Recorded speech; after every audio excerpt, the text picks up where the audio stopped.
May ginagyanti ka? Ano naman? Kanang itong utang na ko nimo ba? Oh, ano naman bayad ka? Ay dili lagi butsoy. Pwede pun anak ko kaya kung motor lagi barguhonon ba. Gipaningil ako pag-ayos kumpanya butsoy. Sige na butsoy bisig mga 15,000 lang. 15,000 pa yun.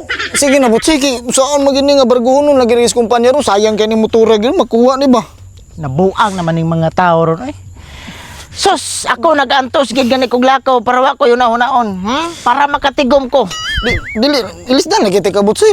Ako Sus, nagpapaga ilisdan. lang gid ko sa kung Ilisdan naanggid kay para di na magkuno ko sayang kay Di, kung motor lagi. Kanang imong motor, wa gyud ko kagamit ana bisag kausa manghuam ko nimo mo ingon pa ka di ayaw kay makasa ko. Dili imo kong pahulmon pwede ko ano pahulmon sa tika ning motor ba Ay, di basta na, di lang di ko na. gusto mabargo ni ba. Di good, di ko masugot. Sige ba? Ako pa nimo iuli na lang na. Tugat-tugat ka mo manggod. Tuga-tuga mo kuha ng mga butang nga ikalipay ninyo. Manhiman ho mo maguna-unag kaya ba na ninyong bayran? Butsoy, sige na Butsoy kay kuhaon ni sa kumpanya di na ako madatahan by deposit na maguni Butsoy. Butsoy, bati at nanay Butsoy.